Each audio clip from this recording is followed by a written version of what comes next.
April 18th, 1971. A quiet man boards a plane. No panic, no noise, just a note handed to a flight attendant. Minutes later, he tells them he has a bomb. He asks for money and 2 parachutes. The plane lands. Passengers walk free.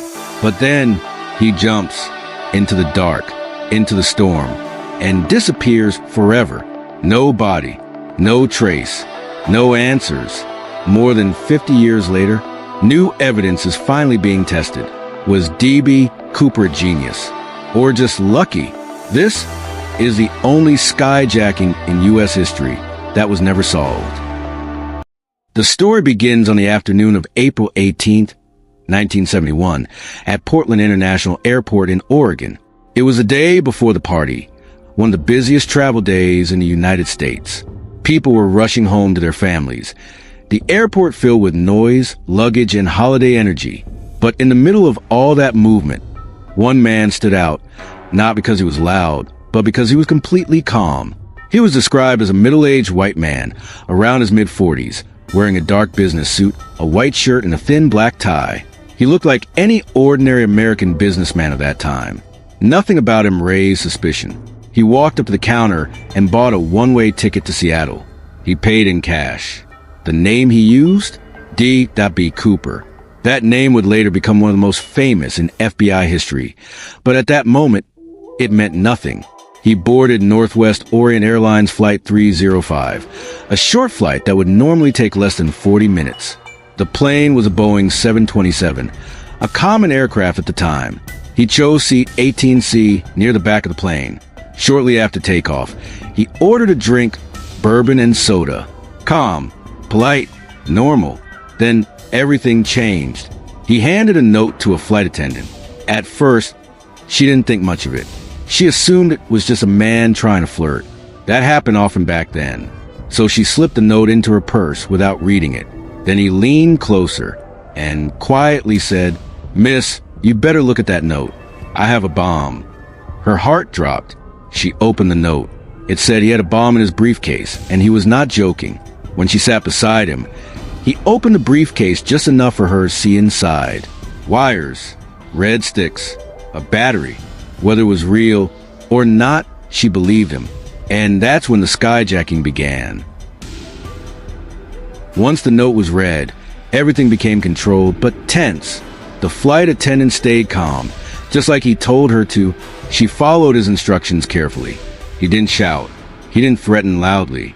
He spoke quietly like a man in control. He told her exactly what he wanted. For $100,000 in cash, 2 parachutes, and a fuel truck ready when they landed in Seattle. That amount of money at the time was huge, equivalent to over $1 million today. The pilot was informed immediately. Instead of panicking, the crew followed protocol. They contacted air traffic control, who then alerted the FBI and local authorities. The plane continued flying, but now it was part of a live hijacking. Inside the cabin, passengers had no idea what was happening.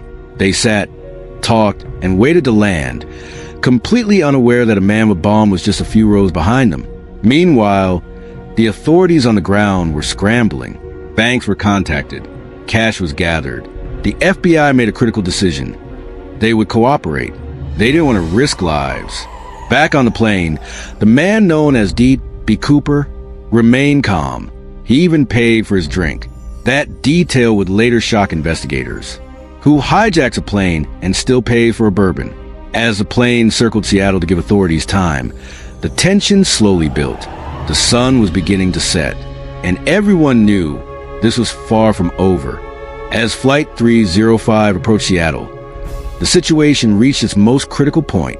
The plane landed safely, and just like he promised, Cooper didn't harm anyone. He allowed all passengers to leave the aircraft. No chaos, no violence, just a quiet release. To the passengers, it felt strange, confusing. Many didn't even fully understand what had just happened until later. But for the crew, the real danger was just beginning. Now it was just them and him. Authorities delivered the ransom for $100,000 in cash. Every bill was carefully recorded by the FBI. Serial numbers tracked. hoping it would lead them back to him one day. The parachutes were also delivered. 2 of them. This confused investigators. Why 2? Some believed he wanted authorities to think he might take a hostage, forcing them to provide real parachutes instead of fake ones. It was a smart move. Inside the plane, Cooper checked everything calmly. He wasn't rushed. He wasn't nervous. He looked like a man who had planned this step by step. Then he gave the next order. The plane would take off again. But this time, it wouldn't be a normal flight. He instructed the pilots to fly toward Mexico at a low altitude, with landing gear partially down, and the back stairs ready. That last detail will become the most important part of the mystery, because the Boeing 727 had something unique, a rear staircase that could be lowered in flight. And Cooper knew it. The plane took off again, this time into the night. It was now dark over Washington state.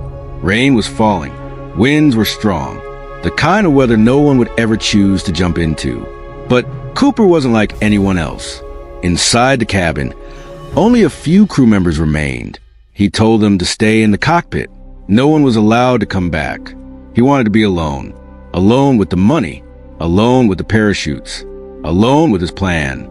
The plane flew at about 10,000 feet. Slow, steady, everything exactly how he requested. At some point during the flight, a warning light appeared in the cockpit.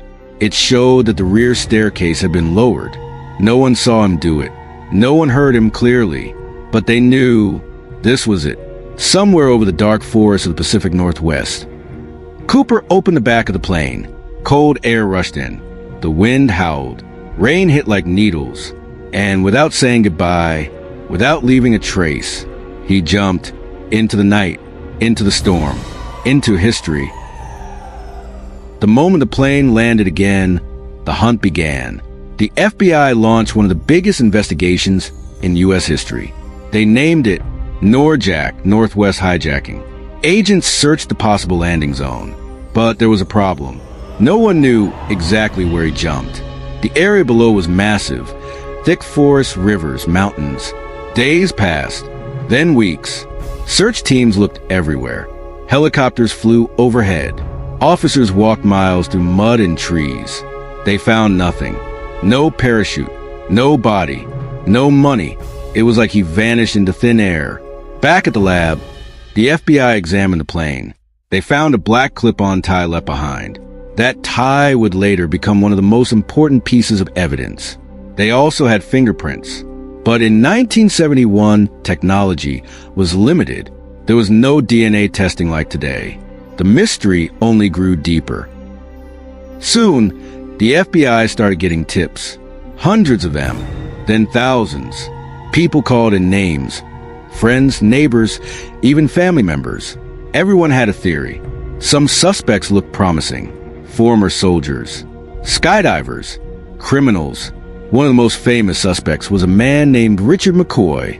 He had done something very similar months later, hijacking a plane and jumping with money. But there was one problem. The details didn't fully match, and the FBI ruled him out. Other suspects came and went. Each one seemed possible until something didn't fit. The truth was simple. No one could prove who Cooper was, and that made the case even more frustrating. As years passed, people started asking a different question. Was Cooper just lucky, or was he highly skilled? Some experts believed he had military training, maybe a paratrooper, maybe someone who understood aircraft systems. He knew exactly how the Boeing 727 worked. He knew about the rear stairs. That wasn't common knowledge back then. He also chose the perfect conditions. Night, bad weather, remote area. But others disagreed. They said no train jumper would choose such a dangerous jump. Strong winds, heavy rain, darkness. It was almost suicidal. So what was he? A genius planner? Or a desperate man taking a huge risk? No one could agree. Years went by, nothing. Then in 1980, something shocking happened. A young boy was digging in the sand near the Columbia River, and he found money, old, damaged bills. When investigators checked the serial numbers, it matched Cooper's ransom. This was the first real physical evidence found outside the plane, but it created more questions than answers. How did the money get there? Did Cooper land nearby?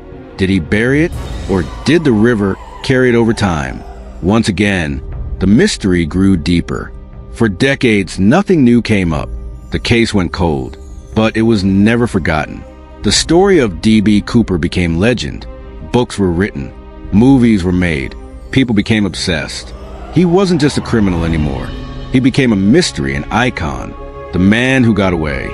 Years later, technology improved. DNA testing, advanced analysis. The FBI re-examined the tie. They found tiny particles, metal traces. This suggested Cooper may have worked in engineering or aerospace. It was a new lead, but still no name. In recent years, independent researchers joined the case. Not FBI, just ordinary people obsessed with the mystery. They tested new evidence, revisited old theories.